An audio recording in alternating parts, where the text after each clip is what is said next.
Barron Trump stands up as Professor mocks Trump's policies. His response shocks everyone. There are moments that seem small, even insignificant, yet they hold the power to change everything. In a prestigious lecture hall, a renowned economist, with a sharp tongue, known for dismantling his opponents with just a few well-placed arguments, faced a young man who had spent years in the shadows. He never sought the spotlight or engaged in confrontation, but today was different. When Professor Richard Coleman mocked Donald Trump's economic policies in front of a packed audience, the room erupted in laughter. No one dared to challenge him. No one spoke up except for one. A single hand slowly rose. No one expected it to be Barron Trump, and what happened next left the entire hall in stunned silence. Curious to see how this showdown unfolds? Stay tuned until the end, and don't forget to like, subscribe, and share your thoughts in the comments below. Westbridge Institute of Economics, one of the most prestigious institutions in the academic world, hosted its annual economic conference, bringing together hundreds of elite students, financial experts, and some of the brightest minds in macroeconomics. On stage stood Professor Richard Coleman, a seasoned economist who had graced countless debate panels and major media appearances. He was known for his razor-sharp intellect, his no-nonsense critiques, and above all, his relentless attacks on former President Donald Trump's economic policies. To him, Trump's vision for the economy was nothing more than a grand illusion, crafted to benefit the wealthy elite. Sitting quietly in the third row was Barron Trump, dressed in a simple dark-colored shirt. He exuded an air of quiet composure. No one recognized him, and he had no intention of drawing attention to himself. To everyone else, he was just another student, an unfamiliar face among the sea of attendees. He wasn't here to debate, he wasn't here to defend anyone. He was simply here to listen. But everything changed when the professor's speech took a sharp turn, directly attacking his father's economic policies. "Let's be honest here," Professor Coleman smirked, his tone laced with condescension.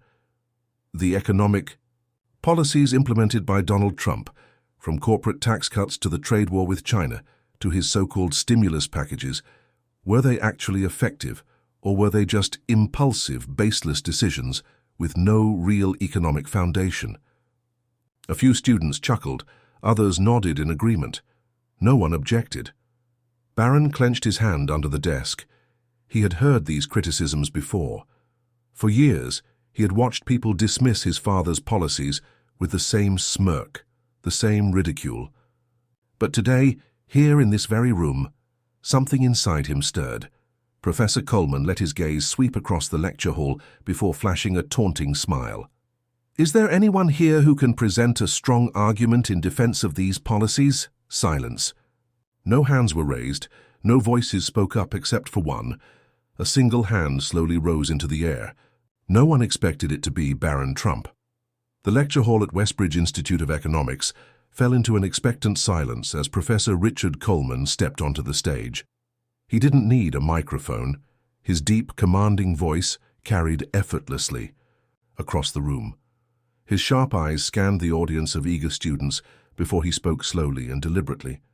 "Today we're going to discuss one of the most controversial topics in modern economics, the financial and trade policies of former President Donald Trump." He paused, as if waiting for a reaction. A few students straightened in their seats, intrigued. "Let's be honest with ourselves," he continued, his tone casual yet cutting. "Many have hailed Trump as a business genius, a man who could run America like a Fortune 500 company. But is that really true?" A chuckle rippled through the room. A few students exchanged knowing glances. Professor Coleman paced slowly across the stage, his gaze sharp, like a seasoned debater ready to pose a question no one could answer. Trump's tax cuts were praised for boosting the economy, but let's look at the reality. Who really benefited? Large corporations raked in massive profits, while the national deficit continued to spiral out of control. Was this truly a smart long-term strategy, or was it nothing more than a reckless gamble? A murmur of agreement spread through the front rows. Some students nodded while others scrambled to jot down notes, but the professor wasn't finished. And what about the trade war with China? Trump claimed he was making America great again by imposing heavy tariffs on imports, But do you know what actually happened? He let the question hang in the air before shrugging with feigned innocence. Americans ended up paying more for everything, from smartphones and clothing to cars. And guess who suffered the most? His voice lowered, a hint of sarcasm curling at the edges. Not China, the real burden fell on the American working class. Laughter rippled through the hall, a few students clapping in agreement. Meanwhile, Barron Trump sat in silence, his face remaining unreadable, but beneath the desk, his hand clenched slightly. He had heard these criticisms before, countless times.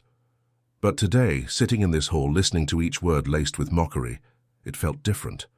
Professor Coleman paused, scanning the audience, a smirk playing on his lips. "I take it no one here wants to defend these policies?" he asked, his challenge lingering like a dare. Silence. No one spoke. No one moved, except for one person. A single hand slowly rose. Every head turned. No one could believe it. The one to challenge. The distinguished Professor Coleman was none other than Barron Trump. A heavy silence filled the lecture hall. Professor Coleman's words still hung in the air, his challenge lingering like a dare no one was brave enough to accept.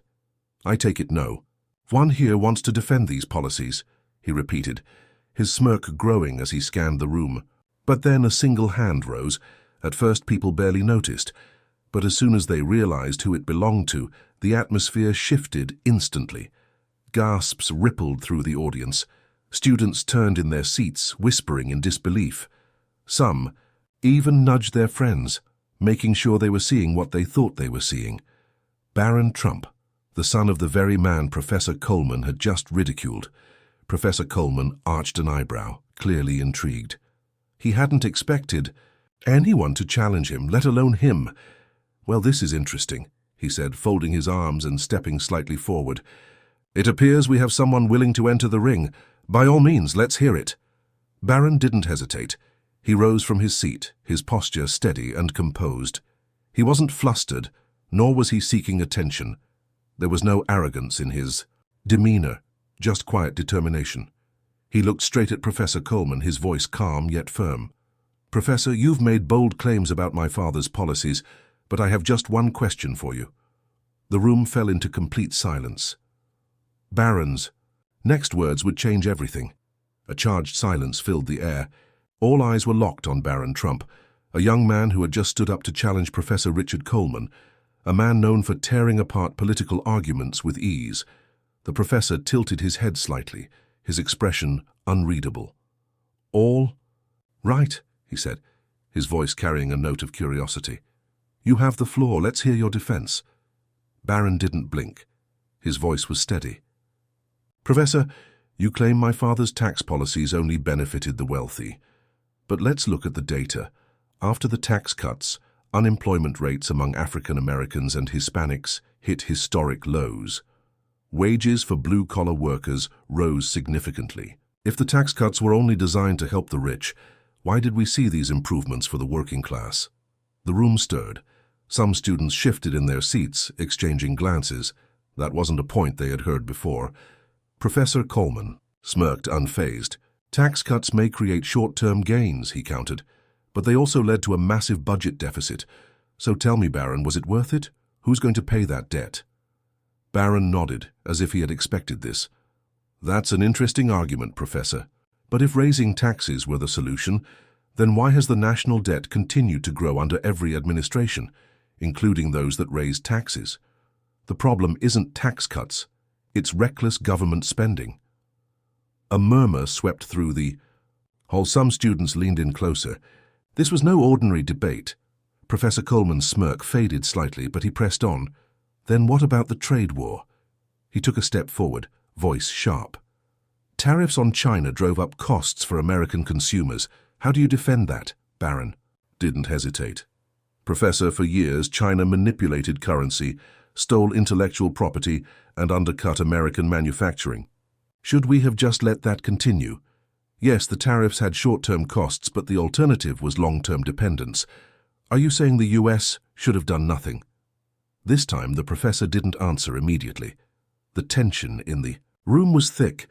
Some students who had initially laughed now looked uncertain. Barron let the silence linger before speaking again. You said earlier that people only see what they want to see. But tell me, Professor, are you sure you haven't been seeing my father's policies only through the lens of your own biases? The room went dead silent.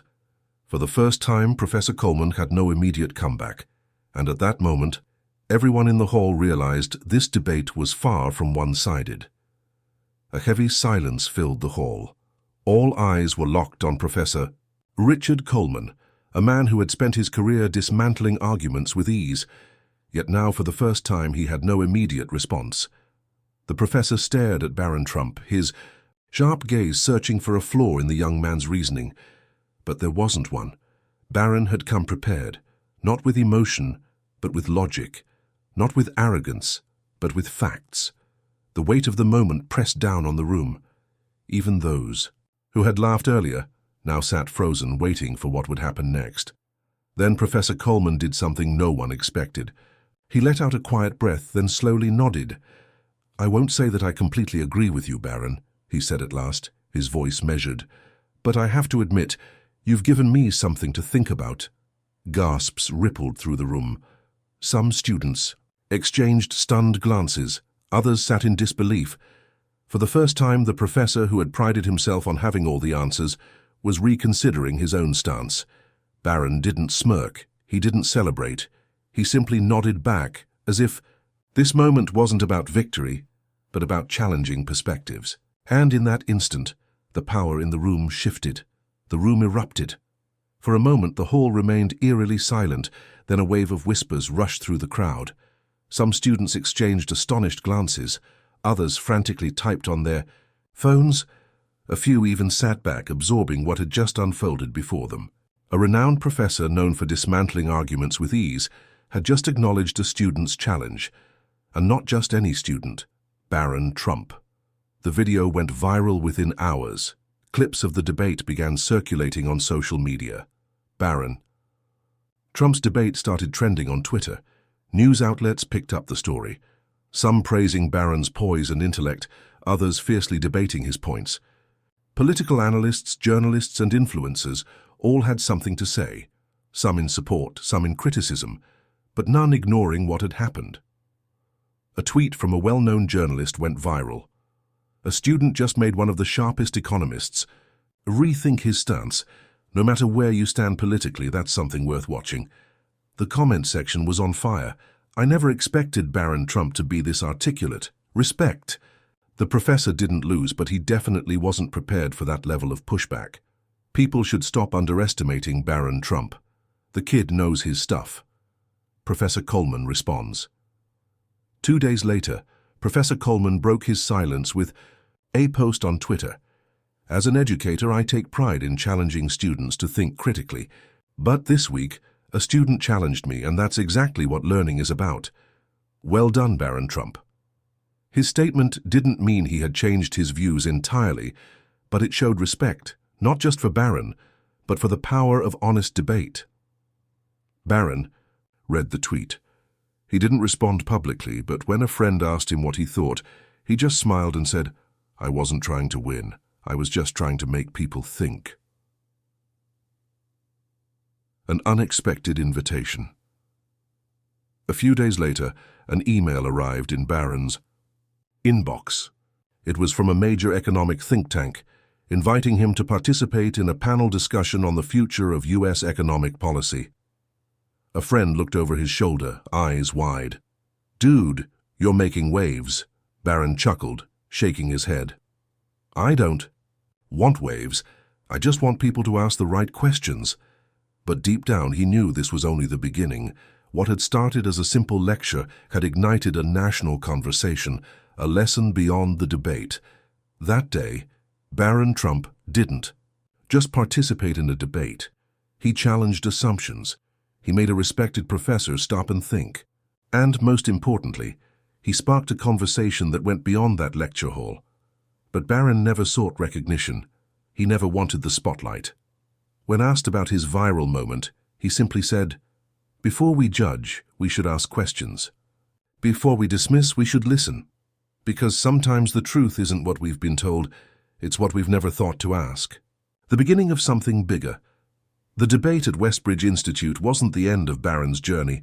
It was only the real burden fell beginning. Would he step further into the world of economics? Would he take on more debates? That remained to be seen. But one thing was certain, people were now paying attention, and perhaps the real victory wasn't in proving a point, it was in getting people to think for themselves. Your turn, join the conversation. What do you think about Barron Trump's arguments? Do you agree with him or disagree? Let us know in the comments. Plus, if you found this story thought-provoking, don't forget to like, share and subscribe for more powerful stories that challenge perspectives and inspire conversations. Thank you for watching and supporting our channel. Wishing you and your family health, happiness and success. Disclaimer: this story is a work of fiction inspired by real-world discussions. It is intended for entertainment, education and inspiration. Any resemblance to actual events is purely coincidental. See you in the next video.